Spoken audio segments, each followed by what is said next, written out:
সবাইকে নমস্কার। তোমরা স্ক্রিনে দেখতে পাচ্ছ সেমিস্টার 2 আইডিসি। এখন আমি আলোচনা করব আইডিসির সিলেবাস এবং মোডালিটিস নিয়ে।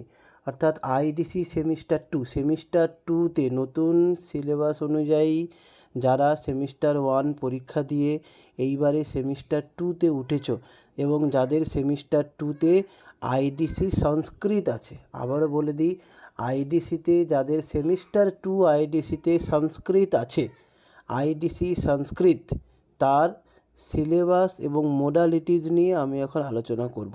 আমার এর আগের সেমিস্টার 1-এর ভিডিওতে আইডিসি সেমিস্টার 1-এর জন্য আমি একটা ভিডিও করেছিলাম, সেখানেও সিলেবাস বলেছি এবং সেই সিলেবাসই সেমিস্টার 2তেও হওয়া উচিত, সেমিস্টার 3তেও হওয়া উচিত। কিন্তু ইউনিভার্সিটি সেমিস্টার 2-র জন্য আলাদা একটা সিলেবাস এবং মোডালিটিস দিয়েছে, তাই আমি ওটা তোমাদের কাছে প্রেজেন্ট করছি। তোমরা দেখতে পাচ্ছ সেমিস্টার 2 আইডিসি। পুরো কথাটা ভালো করে আমার শুনে নেবে। কোন কোন বই কিনলে বা পড়লে ফলো করলে তোমরা উত্তরগুলো পাবে, প্রশ্নগুলো পাবে, সেই বইয়ের নামও আমি বলে দেবো। তাই পুরো ভিডিওটা না টেনে পুরোটা দেখে নাও আগে। কি না, প্রথমেই আসি সিলেবাস এবং মোডালিটিস।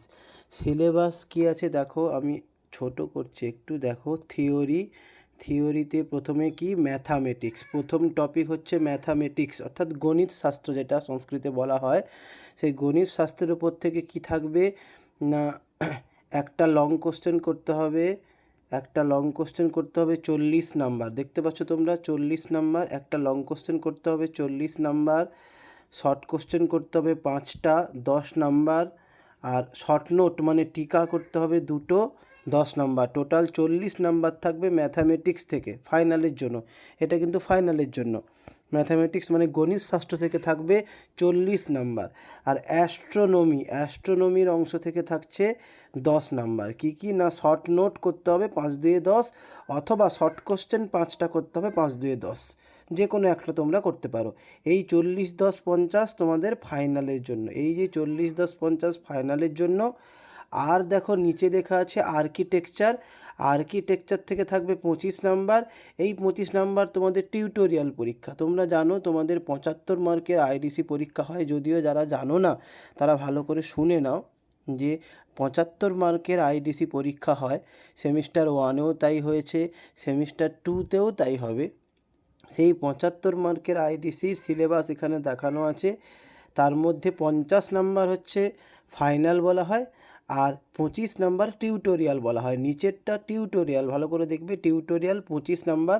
টপিক কি, আর্কিটেকচার। ওখান থেকে কি থাকবে না, লং কোশ্চেন থাকবে একটা করতে হবে 10 নাম্বার, শর্ট কোশ্চেন 5টা করতে হবে 5 2 10 নাম্বার, আর শর্ট নোট একটা করতে হবে 5 নাম্বার। এই হলো টোটাল 25 নাম্বার। এই হচ্ছে টোটাল 25 নাম্বার টিউটোরিয়ালের জন্য। আর থিওরি তো আমি বলেই দিলাম ওপরে 40 10 50। এই হলো তোমাদের আইডিসির টোটাল সিলেবাস এবং মোডালিটিস যেটাকে বলা হয়। এবারে আসা যাক বই, কোন বইতে এগুলো পাবো, ফলো করব।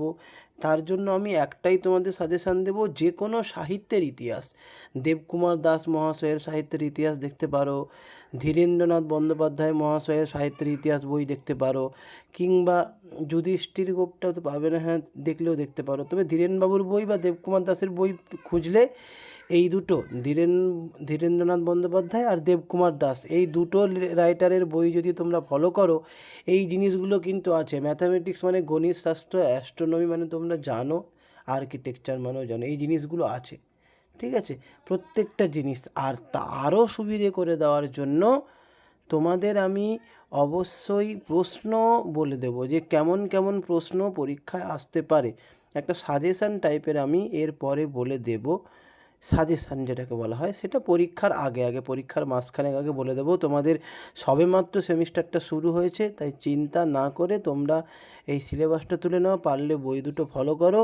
আমি পরীক্ষার আগে আবার সাজেশান নিয়ে আসবো, তার জন্য অবশ্যই আমার চ্যানেলটিকে সাবস্ক্রাইব করো, ফলো করে রেখো এবং বেল আইকন প্রেস করে রেখো, তাহলে অবশ্যই তোমরা সাজেশান দিলে পেয়ে যাবে। এই ভিডিও এই পর্যন্ত। পরে আরও তোমাদের গুরুত্বপূর্ণ কোনো ভিডিও পেতে অবশ্যই সাবস্ক্রাইব করে রেখো। আর কোনো সমস্যা হলে চ্যানেলে আমার নাম্বার দেওয়া আছে, অবশ্যই যোগাযোগ করতে পারো।